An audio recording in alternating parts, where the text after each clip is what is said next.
성형외과 백정환입니다. 오늘 설명드릴 내용은 귀족 수술 후에 많은 분들이 이제 뭐 효과가 없다 또는 뭐 팔자주름이 더 깊어졌다 뭐 이런 말들을 하시는데요.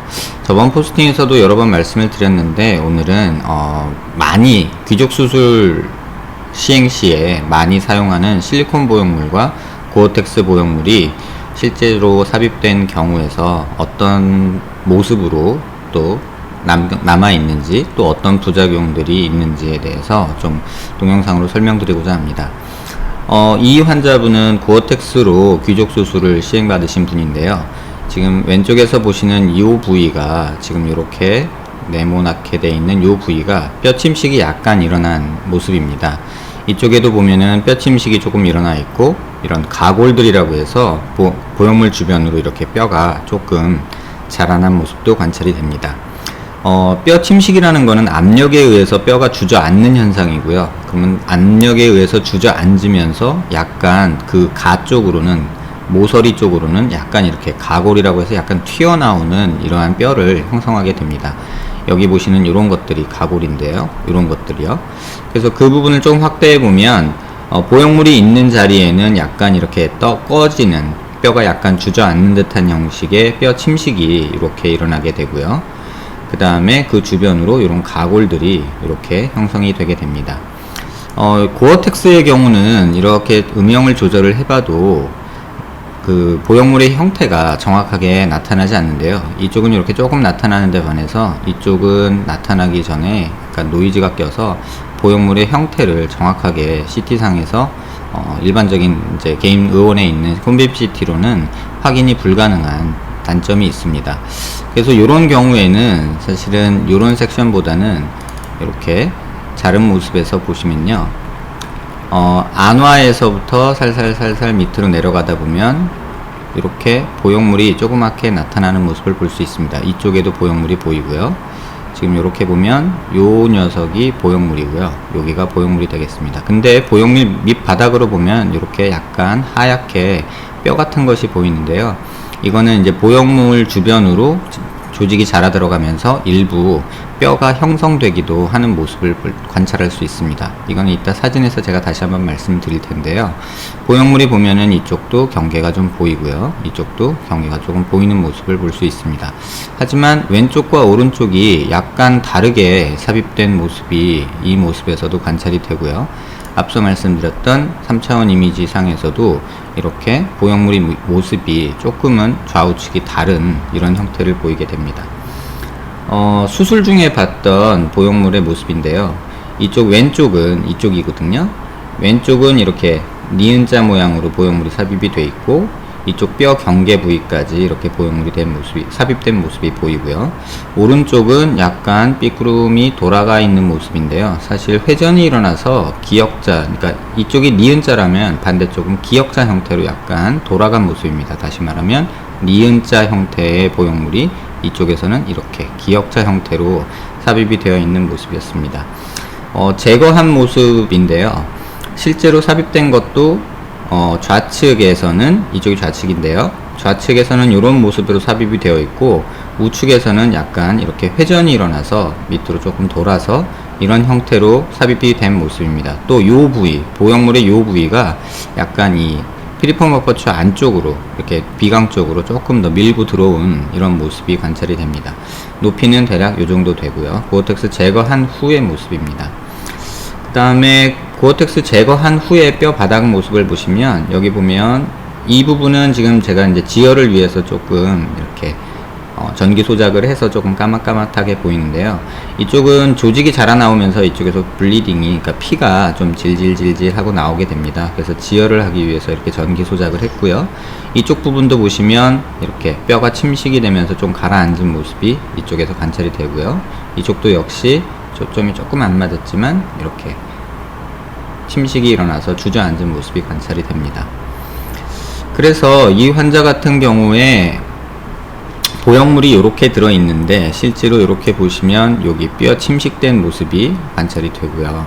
또 이쪽 부분에서도 뼈 침식된 모습이 관찰이 됩니다. 이 경우는 이제 고어텍스를 삽입한 경우의 예였고요. 이제 다음에 설명드릴 내용은 실리콘의 예인데요. 실리콘의 경우에는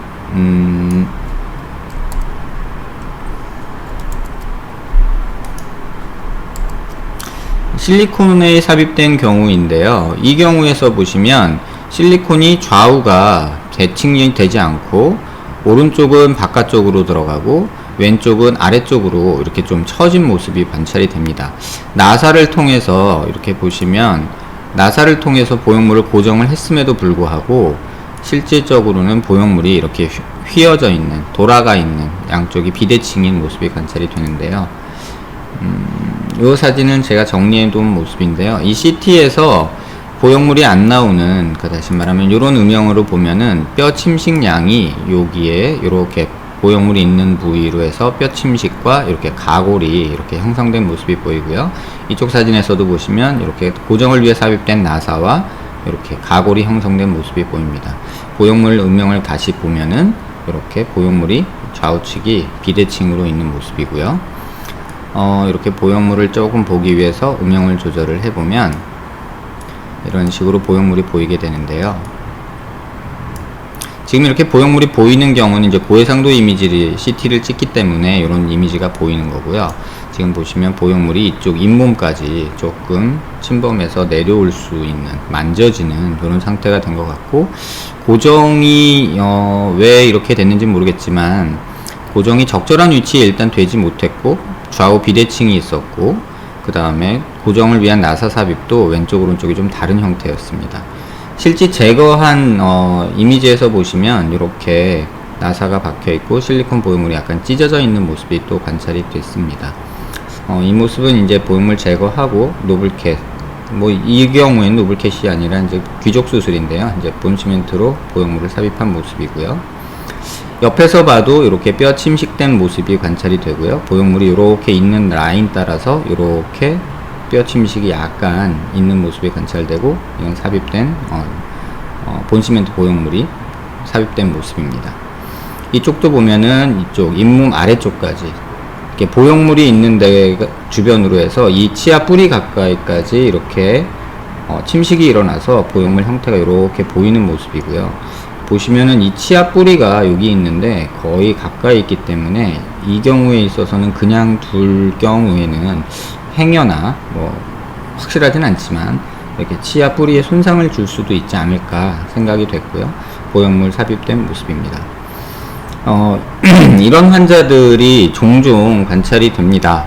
보형물이 이렇게 대칭적으로 있지 못하고 이렇게 계속 삐뚤어진 모습으로 있게 되는 모습을 많이 보는데요. 고정을 했음에도 불구하고 이런 일이 벌어지는 것을 보면 어떤 보형물의 형태나 어떤 그런 것이 중요한 것이지, 고정을 어떻게 하느냐, 어떻게 삽입하느냐는 좀 이런 보형물의 이동이나 이탈에 큰 영향을 주지 않는 것 같습니다.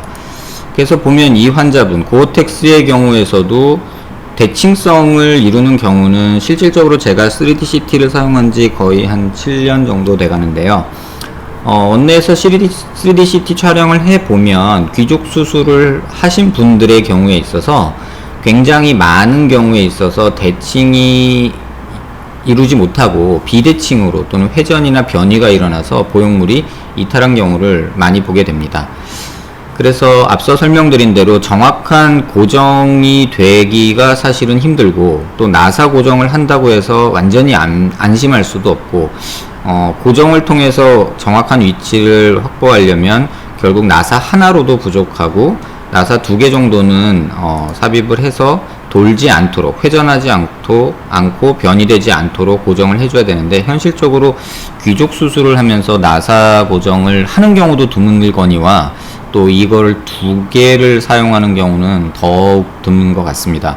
그래서 귀족 수술 후에 많은 분들이 말씀하시는 부작용, 팔자주름이 없애려고 수술을 했는데 없어지기는커녕 더 깊어졌다, 또는 이물감이 심하다, 잇몸에서 만져진다, 또는 뚫고 나온다, 또는 이가 시리다, 이런 증상들, 부작용으로 대표되는 이런 증상들이 이러한 보형물의 이탈과 변이와 회전에 의해서 이루어지는 것이 아닌가 생각해 보게 됩니다.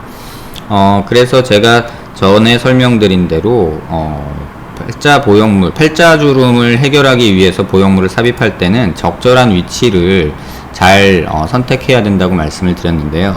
지금 이 환자분은 수술 전이고요. 그러니까 귀족 수술, 그러니까 노블캣 수술을 했는데 노블캣 수술하기 전에 음영이고요. 환자의 영상, 3D 영상에서 이렇게 높낮이차를 이렇게 같은 높이를 같은 선으로 표현하는 이런 방식을 통해서 그 돌출 정도를 파악하는 사진입니다. 이렇게 보시면 수술 전에 이렇게 팔자주름 옆으로 이렇게 꺼져 있는 이런 등고선이 보이고요. 수술 직후 한 2주 정도 됐을 때 그게 많이 호전되어 있는 모습을 볼 수 있고, 이쪽 붓기도 이쪽의 경계, 이 등고선에 비해서 약간 평평해진 모습을 볼 수 있습니다. 이게 수술 후 한 2달, 1달 반 정도, 2달 정도 된 상태인데요. 붓기는 어느 정도 빠졌고, 이러한 등고선 형태가 이렇게 물결 치는 형상이 아니라 이쪽이 꺼져서 이렇게 동그란 형상을 그리는 것이 아니라 약간 일자로 펴지는 듯한 이런 형상을 보이게 되고요. 또 인중 부위도 약간 튀어나와서 이러한 등고선 형태가, 물결 형태가 좀 달라진 모습을 볼 수 있습니다. 이렇게 반대쪽도 보시면요, 이쪽도 꺼져 있는 모습이 보이지만 이렇게 물결 모습이 이렇게 등고선 모양이 좀 일자로 바뀐 모습을 볼 수 있고요. 수술 후 한 2-3달이 지났을 때도, 한두 달 지났을 때도 보면은 이런 모습이 유지되는 모습을 볼 수 있습니다. 수술 초기에 2주 정도 됐을 때 이쪽에 붓기가 상당히 많을 때인데요. 이때도 이쪽은 좀 등고선 형태가 좀 다른데 그래도 부어 있어서 이쪽이 좀 좋아진 부분도 있고요. 근데 수술 후에 보시면 이 붓기가, 이 등고선 모양이 약간 변화되는 모습을 볼 수 있습니다. 다시 말하면 이렇게 오목하게 되어 있던 모습이 약간은 일자로 펴지는 모습을 볼 수 있습니다. 그래서 팔자주름을 형성하는 가장 두꺼운 피부 부위, 이 부위가 보형물로 인해서 어느 정도 좋아지고, 이쪽 붓기가 수술 직후에 더 심해져서 팔자 개선 효과를 못 보지만 시일이 지나면서 이쪽 부분의 붓기가 빠지면 이렇게 전후를 비교해 보시면 2달 정도 된 상태인데요. 이쪽에 콧볼 옆으로 해서 꺼져 있는 모습이 수술 후 2달에서 많이 호전된 모습을 볼 수 있습니다. 귀족 수술이 참 말도 많고 탈도 많은 수술인 듯 합니다. 보형물을 사용해서 간단하게 팔자주름을 없앤다, 또는 이렇게 간편한 수술로 인식이 돼서 많이들 쉽게 생각하고 수술을 하시는데, 또 사용되는 보형물도 실리콘 고어텍스 또는 뭐 자가볼을 또 이제 삽입하기도 하고요. 이런 경우들이 있지만 정확한 위치에 삽입되는 것이 가장 중요하고, 또 정확하게 위치에 삽입이 되었다 하더라도 고정이 잘 되어서 효과를 발휘할 수 있는 위치에 보형물이 삽입되는 게 가장 중요하지 않나 생각이 됩니다.